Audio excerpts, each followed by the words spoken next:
On the morning of March 28, 2007, Circuit City called 3,400 of its own employees into back rooms across the country and fired them. Not for poor performance, not for misconduct.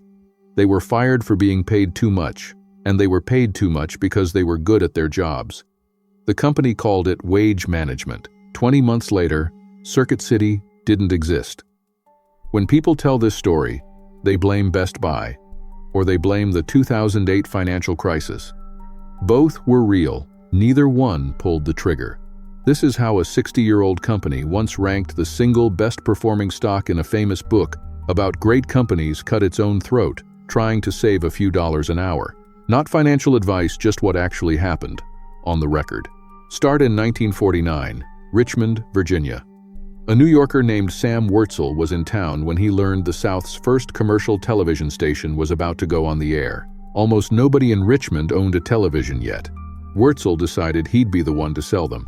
He opened a storefront called Ward's Company, One Shop, selling TV sets to families who'd never owned one. For the next 2 decades, Ward's grew the unglamorous way, store by store, market by market, selling televisions and appliances with salespeople trained to actually explain them. That last part matters. Hold on to it. In the early 70s, the company nearly killed itself, overexpanded into too many businesses, bleeding cash. Sam's son, Alan Wurtzel, took over and started stripping it back to what worked. In 1975, in Richmond, he opened the experiment that changed American retail. A warehouse-sized electronics showroom called Ward's Loading Dock. Huge selection, low prices, and the actual trick. Trained, commissioned salespeople who walked customers through the most intimidating purchases in retail. Electronics were expensive and confusing. The staff was the bridge. In 1984, the company renamed itself after the format that was winning, Circuit City. And the formula worked so well it became the industry. How well did it work? In 2001, Jim Collins published Good to Great, a study of the 11 best-performing companies in American history, measured by stock returns. One company beat every other name in the book, Circuit City. From 1982 to 1997, its stock returned more than 18 times the general market. By the mid-2000s, Circuit City was doing over $12 billion a year in revenue across more than 700 stores. Along the way, in 1993, it even invented a side project you've definitely heard of, a used car superstore called CarMax. Remember that one? It becomes the punchline later. But by the mid-90s, the formula had a shadow. Best Buy. Bigger stores, brighter lights, self-service, and no commissioned salesperson hovering at your elbow. Around 1996, Best Buy passed Circuit City in total sales. Circuit City's response was, mostly, to keep being Circuit City. Its stores were older, sitting in second-tier locations picked decades earlier, and management was famously reluctant to spend the money to move them. Best Buy would open a newer store across the street, literally across the street, and wait. Complacency never feels like a decision while it's happening. It feels like confidence. And when Circuit City finally did take a big swing, it swung at Divx. In 1998, the company launched its own proprietary DVD format. Discs that cost a few dollars, played for 48 hours, then locked themselves until you paid again through a special player that phoned home over your landline. Customers hated it. Studios were split. The rest of the DVD industry openly rooted for it to die. It did in about a year.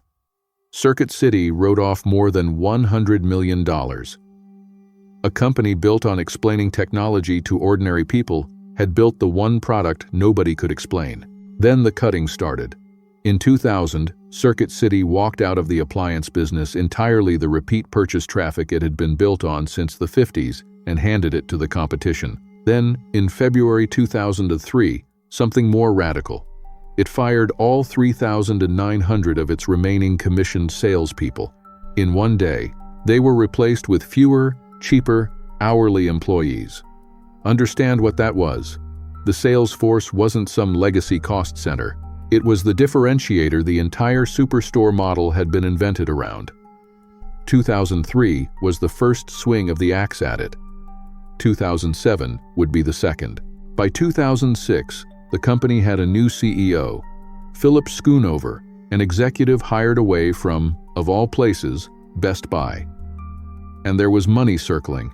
In 2005, a Boston hedge fund called Highfields Capital had offered to buy the entire company for $3.25 billion, $17 a share, in cash. The board said no. Circuit City, they believed, was worth more. Keep that number in your head. $3.25 billion.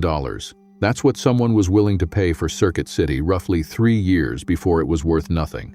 Which brings us back to the morning of March 28, 2007. Circuit City announced what it called a wage management initiative. The company had identified 3,400 store employees, about 8% of its workforce, whose pay had drifted well above what it called the market rate for their jobs. There was no performance problem. Their pay was high because the company's own system worked. Good people earned raises, year after year, until they cost more than a new hire would. So Circuit City fired them. All of them.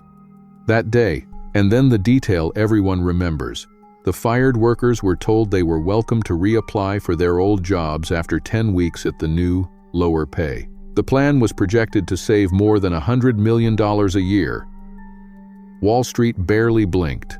On a spreadsheet, the logic was airtight. Retail labor is a cost line. Shrink the cost line and margins improve. But walk it back one step and the whole thing inverts. Who were the 3,400 highest-paid hourly workers in a consumer electronics chain? The veterans. The people who could explain the difference between plasma and LCD, who could walk a family through their first home theater setup, who had survived every previous round of cuts precisely because they outsold everyone around them. Circuit City didn't cut 8% of its workforce. It cut the top of it, and it told everyone who stayed exactly what loyalty was worth. The backfire was not subtle, and it was not slow. Customers walked into stores where no one could answer their questions at the precise moment Americans were making the most confusing electronics purchase of their lives. The switch to flat panel, high-definition TV, sales fell. Within months, the company was posting losses, and executives were publicly admitting the cuts had hurt the stores. The stock, around $19 before the layoffs, was under $5 within a year. Here's the thing. Best Buy didn't have to beat Circuit City in 2007. Circuit City had disarmed itself voluntarily, and many of its best-fired salespeople walked across the street and got hired by the competition. By 2008, Circuit City was openly shopping for a savior, and exactly one serious bidder showed up: Blockbuster. Yes, that Blockbuster, the company from episode 1 of this channel, itself about 2 years away from its own Chapter 11, offered more than $1 billion for Circuit City in April 2008 in one of the strangest proposed mergers of the decade. By July, Blockbuster had looked closely at the books and walked away. In September, Schoonover was out. When the most enthusiastic buyer you can attract is Blockbuster in 2008, and even they pass, that's the market telling you something. On November 10, 2008, 8 weeks after Lehman Brothers collapsed, Circuit City filed for Chapter 11. The plan was to reorganize, not to die. Close about 150 of its 721 U.S. stores, renegotiate the debt, and make it through the holidays. But the credit markets were frozen, and suppliers, nervous about ever being paid, started demanding cash up front for inventory the company didn't have. The reorganization lasted 9 weeks. No buyer materialized. No financing came through. On January 16, 2009, Circuit City announced it would liquidate everything. All 567 remaining stores went into going out of business sales, and on March 8, 2009, the last doors closed for good. More than 30,000 people lost their jobs, including plenty of hourly workers who had survived the 2007 cuts by being cheap enough to keep. The aftermath is where the irony compounds. CarMax, the used car side project, kept right on growing, and today it's a Fortune 500 company worth many times what anyone ever offered for its parent. Alan Wurtzel, the founder's son who built the Superstore, spent his retirement writing the post-mortem of his own family's company. He called it good to great to gone, and the wage management initiative entered the business school curriculum not as a cost-cutting success story, but as the textbook example of a company mistaking its greatest asset for its biggest expense. The brand name has been bought and relaunched online more than once since. It has never come back. So what actually killed Circuit City? Not Best Buy. Best Buy was beatable. Circuit City had outsold and out-executed bigger rivals for half a century, and not the recession. Best Buy lived through the exact same 2008 and came out the other side stronger. What killed Circuit City was a chain of internal decisions that each looked prudent on paper.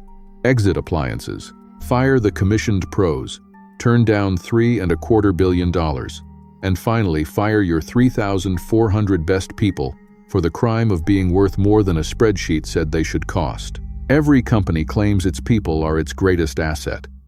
Circuit City is what it looks like when a company proves, in public, that it believes the opposite. Customers noticed. Employees noticed. The recession didn't kill Circuit City, it just made sure the wound from March 2007 never got time to heal. That's the pattern this channel exists to find. Not the disruption everybody blames, but the decision inside the building that made the disruption fatal. Last episode, it was a boardroom feud. This time, it was a spreadsheet with 3,400 rows. If you want to see whose books we open next, subscribe. New case file every week.